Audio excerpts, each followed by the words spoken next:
Today's one-stop business workshop session is clearing content for use in a virtual world. This session will feature ALICIA DeFore, Senior Business Affairs Manager at Circle Blue Entertainment, and SHARON, Senior Director, Business and Rights, CBC. I'm ANYA MCKENZIE. I'm a manager on the Digital Business and Rights team at CBC, and today I will be your moderator. So welcome. As you know, these one-stop sessions are taking place on Indigenous nations' lands. Land acknowledgements are specific to each region, so we ask each of you to kindly visit the Native Land Digital website to identify the First Nations territories upon which you're located. So first up, welcome ALICIA. ALICIA is a business affairs specialist who works on all business aspects of Circle Blue's productions. Her previous credits include the award-winning Bravo Fact film, Queen of Hearts. ALICIA was associate producer on CBC's drama Street Legal, and also on the Radio-Canada documentary Immigratoire. SHARON has been deeply involved with the business side of production for almost 30 years. She oversees CBC's in-house business and rights team and leads CBC's negotiations with the Canadian Federation of Music, ACTRA, the Writers Guild of Canada, also known as WGC. So welcome, SHARON. And first up, we're going to start off with a presentation from SHARON and ALICIA about clearances. And then we're going to switch it up and go to Q&A. And as we are talking, please feel free to email us any questions that you might have to the email address that was provided to you before the session. So over to SHARON and ALICIA, take it away. To give you some clarity around the subject matter for this session, clearing content for use in this new virtual world, the content we're going to focus on today is the audio or video content you create for digital or content that's repurposed online. It could include the primary content itself or the extras like trailers, behind the scenes, and including social teasers and so on. In terms of use in a virtual world, we'll be talking about use online, including streaming services, use on your own or your company's website if you have one, and use on social, including YouTube, Vimeo, Facebook, Instagram, and the like, and for audio sites such as Stitcher and so forth. Finally, the type of online use could be on-demand use, downloading, podcasting, and live streaming on things like CBC Gem or Facebook Live. The industry has been operating in these virtual spaces for quite a while, but the nature of these spaces and the way we use content on them changes quite quickly and quite often, which always raises questions as to whether the rules we understand about content rights on these platforms change too. And as we've been thrust into a COVID-19 reality, it's required for us to shift gears quite abruptly again in the way we create content and how it's distributed. We're going to provide some broad strokes so that by the end of the session, you should be able to recognize A, for what type of things you need to get permissions and or make payments when you're creating or using content, and B, what you need to do to make that happen. Next slide. Perhaps the clearest way to approach this subject is by dividing the different types of content into a couple of buckets. The first bucket would be the content you record and create, and the second bucket would be the content that's already out there. You see it, you hear it, you like it, and you want to incorporate it into your content. So let's start with the first bucket, the content you create. On a really basic level, one of two things tend to happen. For one, you set up on location and record people you hire, like your friends, actors, experts, musicians, and hosts, using scripts you wrote or written by people you hired. Or two, you go out and pick up an event that's already happening and edit it to your needs. When you hire people to work for you, even if they're your friends, it's important to sign a contract. Contracts are important to satisfy your insurance and for ensuring everyone's on the same page in terms of what's expected. For example, contracts can cover what hours you expect people to work, what the rate of pay you agree to, and what you get to do with their work. You may assume by paying someone you have the right to do whatever you like with their performance, but that can change pretty quickly if you don't have a contract and your content goes viral or gets a broadcast agreement or a distributor. Suddenly there can be bad feelings, people feel taken advantage of, that they're not being respected, and you can end up with unexpected costs. You may assume certain details are a given where others may not even have considered them. As an example, people who come on as crew may not expect to be on camera. If you plan on doing behind the scenes footage, it would be a good idea to get a release from crew members that they're okay with being on camera and with you distributing their appearance as part of your content. Better yet, make that release part of the contract you hire them under. As for performers and writers, they have things like neighboring rights and copyright in what they do. If there isn't a contract in place to spell out your rights, you may have no rights in the end at all. ACTRA, the Actors Union, Writers Guild of Canada, the Directors Guild of Canada, and Canadian Federation of Music each represent artists. Some offer special arrangements for small budget shows. If you want a certain caliber of talent, you may end up hiring performers and writers that are members of these unions who expect the benefits of working under the protection of these unions. As well, sponsors or broadcasters like CBC might expect you to create a union show. Get these expectations established upfront. Finally, even if you do go non-union, there are provincial and federal standards on how people must be treated, how many hours you can expect them to work, a minimum standard of pay. While it might seem expensive, it's good to build these considerations into your budget so you can start establishing yourself as a good employer and a true business. Next slide. But regardless of how you contract people, you own the recording. So as long as you put your expectations clearly down in writing, it's your recording, right? The decision of where you want to sell it and what rights you want to give away are your own, right? Next slide. Well, it's generally not that simple. Really, when it comes to rights, we have to think of content more like a Russian nesting doll, where there are rights within rights. First, on the outside layer is your framework, your creative, your recording. The next layer is pretty much any content that may contain things that belong to other people. It could be commercial music, that's a whole nesting doll in itself. There may be record labels and musicians to pay for the performance, music publishers or composers to pay sync licenses for the song, and labels to pay for the master use rights. You may want to use news footage, a photo belonging to an individual photographer, or one from a library like Shutterstock or Adobe. The next layer is maybe you shot an event, and I recognize for now this is a pre-COVID example. The footage could be yours, but do you have the right to shoot it? For example, at a sports event or a folk festival. You'd need the event organizers or sport league's approval to use the footage, and without it, you own footage you can't use. Let's say you record a band at an event. Do you have the right to shoot at the venue, to record the band? Sometimes you need the permission of the band's label or its management. Don't assume because you're a friend of one of the band members that you can record them on that person's word. Sometimes your friend and her bandmates have different ideas. Sometimes they have an exclusive recording contract with a label whose permission you also need. Then the next layer is maybe you record a play at a theater. And let's say you got the permission from the performers and the venue to record. But did you get rights to broadcast a performance of the play itself? For example, the literary work? You can check out the chain of title presentation from a couple weeks ago through the One Stop Business Workshop for a better understanding of what goes into acquiring creative material rights. Now, this might all sound a bit scary and complicated, and there can be a lot of details to be aware of.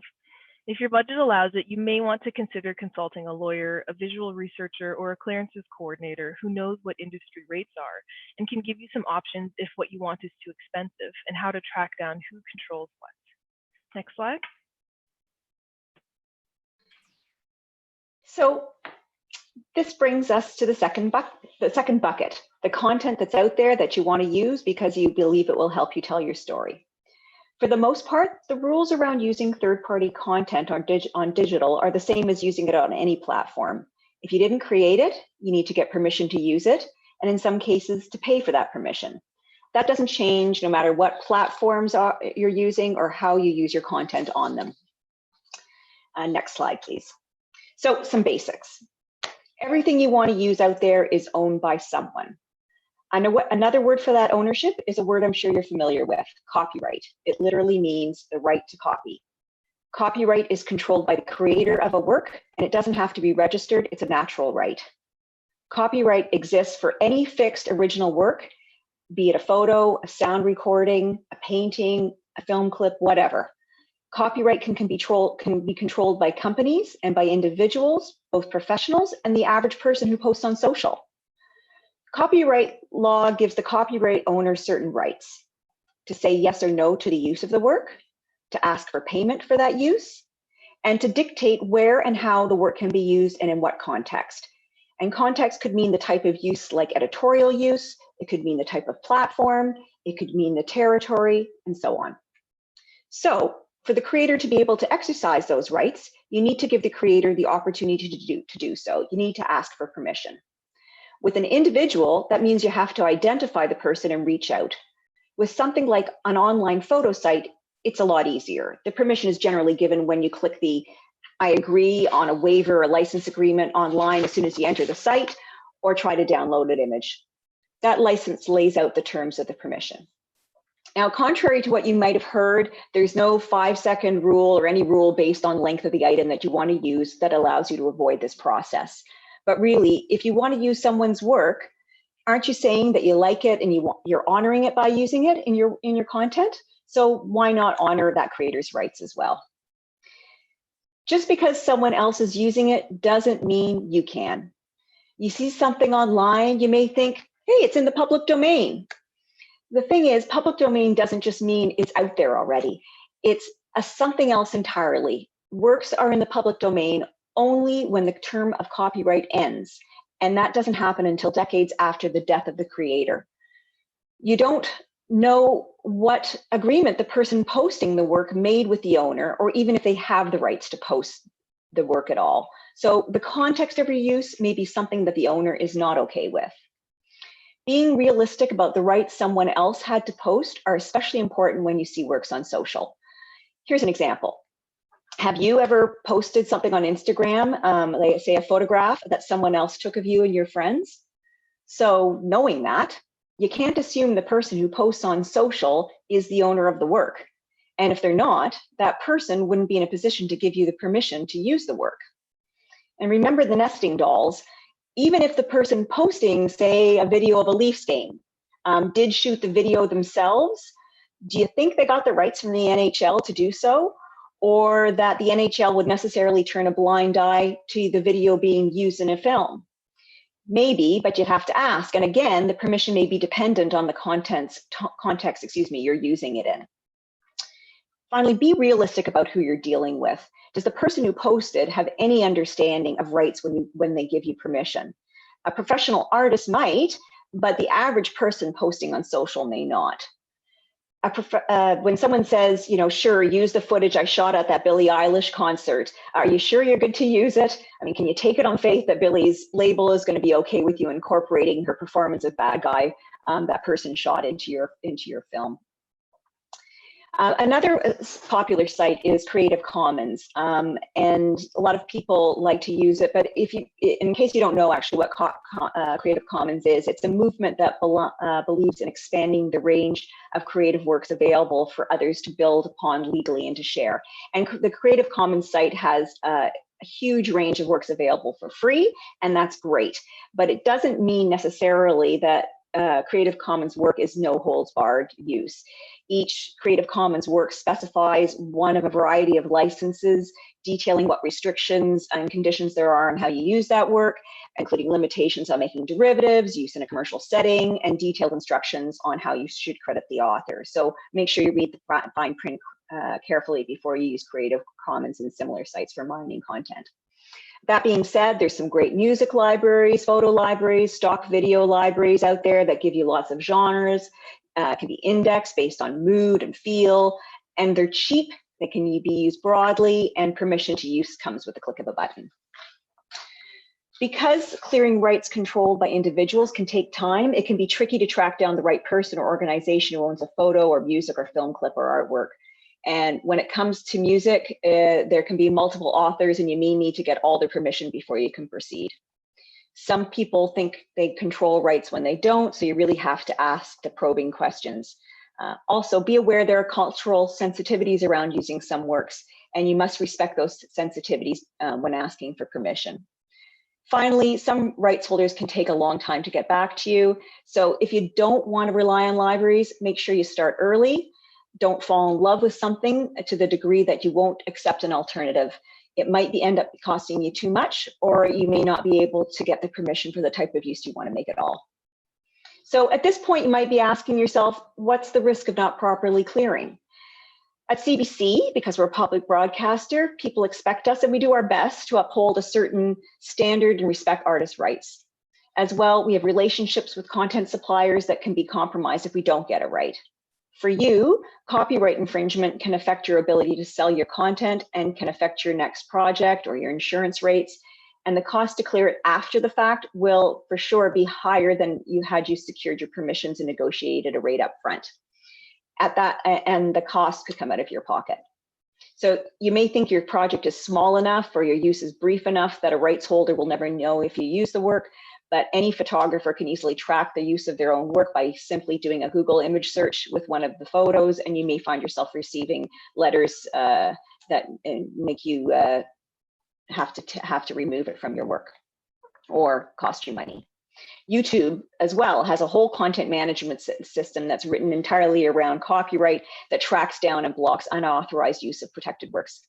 So if you want to bridge that gap from throwing content up on social to dealing with a more established entity, you're going to need to give those entities comfort that you know what it means to clear content properly and not have a record of having everything you put up on YouTube taken down. You don't want to have to start re-editing or dealing with legal bills if you infringe someone's copyright, especially if you don't have the insurance to cover the cost of making it right. Finally, let's talk about some of the special issues that have arisen due to the COVID-19 restrictions you've been living with. In the past, you may have gone out and shot something yourself. Now, instead, you may be asking someone to record something at home on your behalf. If that's the case, bear in mind, this isn't your recording anymore. In fact, it belongs to the person who recorded it. In these cases, you should be making arrangements to either ensure that ownership of the recording is handed over to you, or at least that you have the rights that you need. There's a lot to chew on here. Next slide, please. Here's what we'd like you to take away with you. First of all, programs include layers of rights. Second of all, even when you own a program, there are elements of it owned by others which have to be cleared for very specific contexts. Third, copyright is inherent in all works, and whether the creator is a professional or not, they have rights which must be respected and which apply no matter the platforms you use them on. Finally, get it in writing. We have found that when emerging producers properly contract all elements of their production, from crew to performers to music and photos, things go most smoothly. The more you deal with professional media entities, the wiser it is to ensure you get professional media advice. Everyone is responsible for their own path, but the sooner you start building your career to follow those business rules, the better place you'll be. And that's it.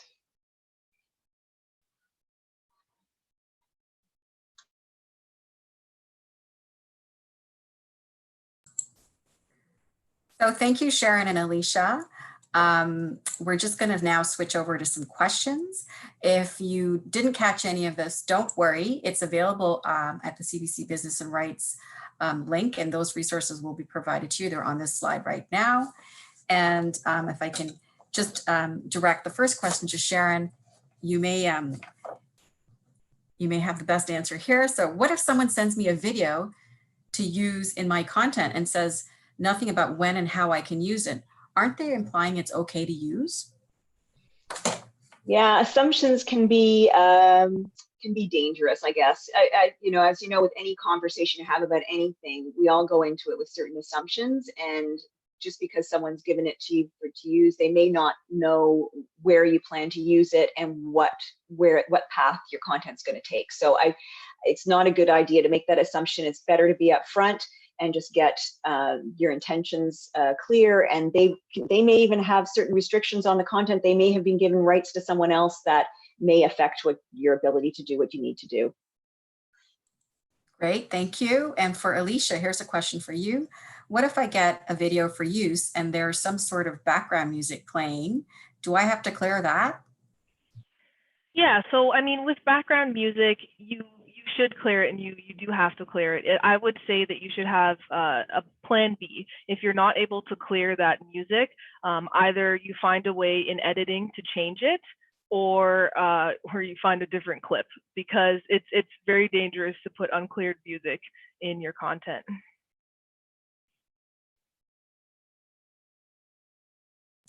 Oh, over to Sharon. What if we ask for permission to use a piece of video with a deadline? Can we use it if they don't give us if they don't get back to us in time?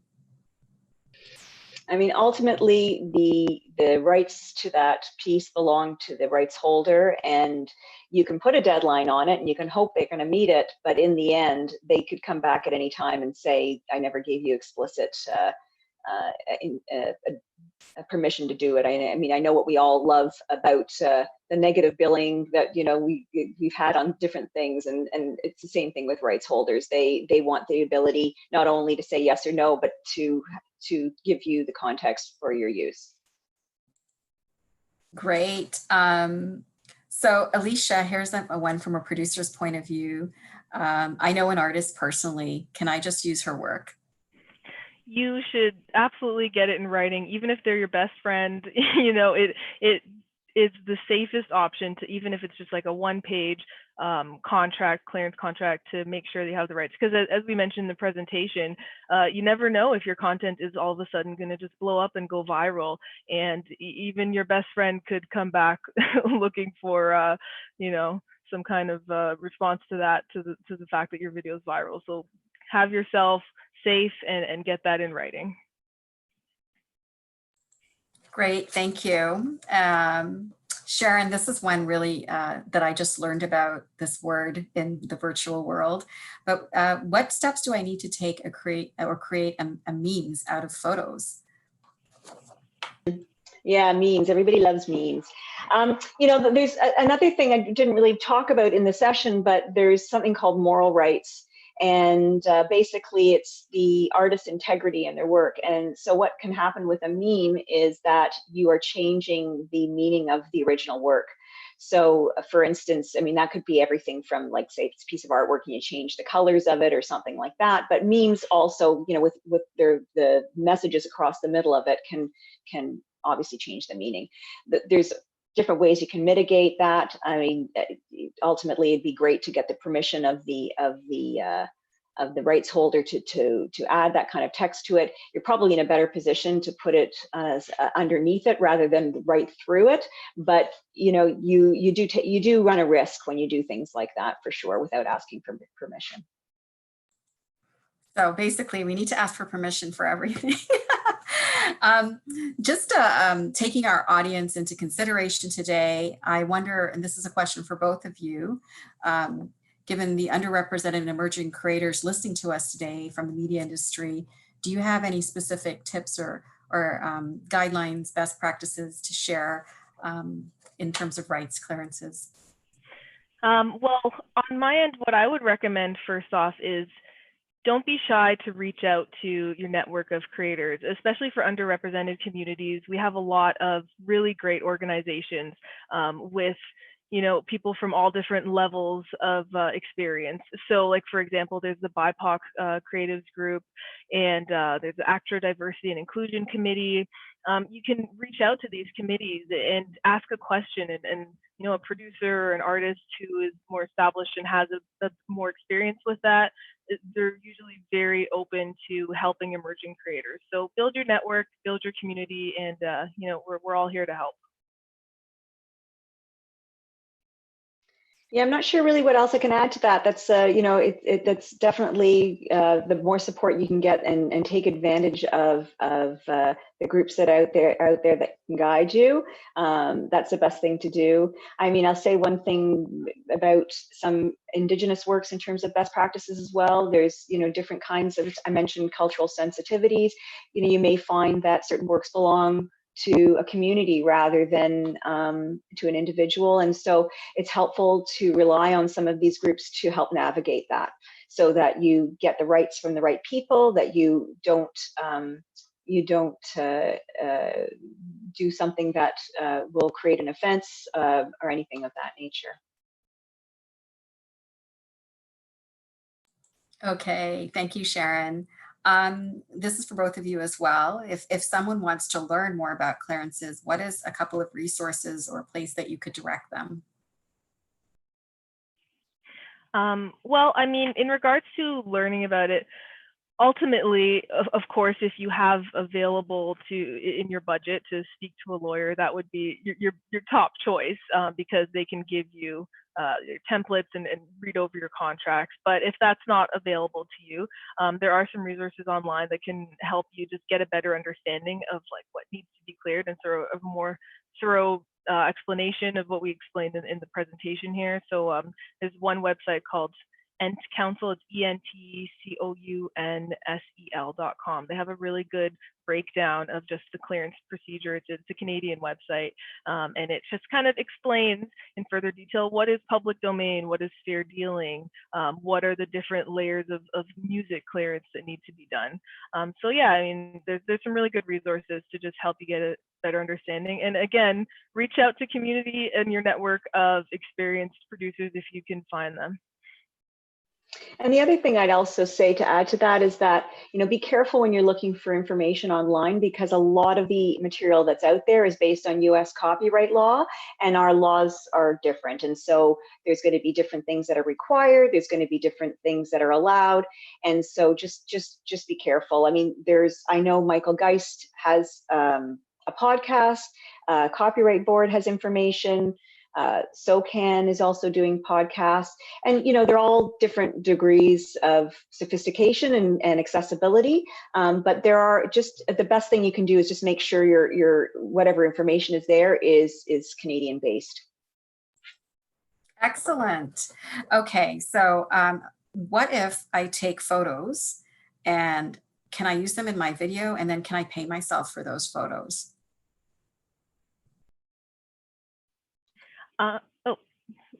Well, no, I was going to say that in regards to that, usually when you're doing a production, you would have a single purpose production company. So even if you are the one taking the photos as an individual artist yourself, even if you're the producer who owns that single purpose production company, it's still a different entity. So you should do a clearance contract between yourself and the production company. And then, if you want to pay yourself through the production budget and have a consideration in there to get paid for it, then you can do that, or it could be unpaid. But regardless, if there is an entity, an incorporated entity, even if you are the creator, you should clear it from yourself to the company. Okay, great. There's another question coming in right now, and we kind of touched on it a little bit, but can either of you speak on what is fair use? And maybe like, what does that actually mean, and when does it apply possibly? Fair use actually is an American term. Fair dealing is the use we use here in Canada, and it's a right under copyright law to use work for criticism and review, for news reporting, and for satire and parody. And there's a lot of specific controls, I guess, around it, or fences, I guess, around how you use it. You has to be integral. Use of the content has to be integral to your story, so that you are using just enough that that tells your story, and no more and no less. You have to credit the source, and it's the one situation where if you are using under fair dealing, you don't need to ask for permission from the artist, because you're using it in a fair dealing context. So an example might be you're doing a movie review and you need to use a clip from the movie to make your point. You'd use as much as you need, no more, no less, and you have to credit the source. And the other thing you want to do is make sure that the use is fair, that there's not other sources available where the material might be available. Okay, great. Thank you, Sharon. We have just a few more minutes, so we'll just go to another question. What kind of rights do you secure when you're embedding a third-party video on a digital platform? In this case, would be defined as a commercial usage.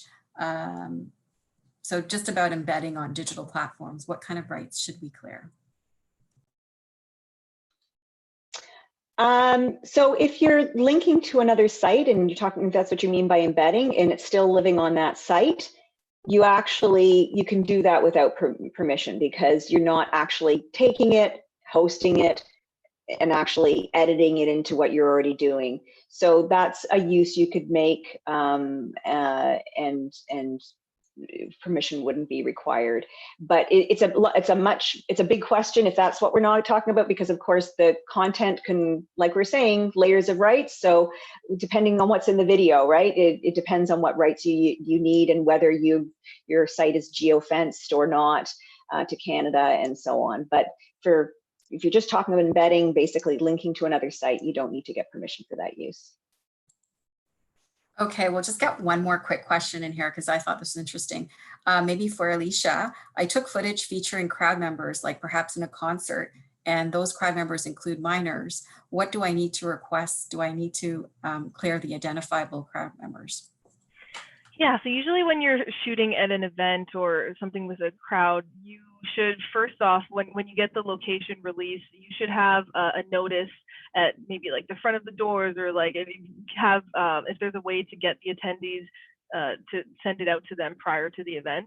And you don't have to get every single person in the crowd to sign, as long as you have put that there and made sure that it's clear for people to be able to know that that's what's happening, then you should be all right with that. In regards to the minor aspect, you should do your best to make sure that I would say with that, if you can, speak to a lawyer or try and just make sure that you're covered, because you need to get parents' permission for that.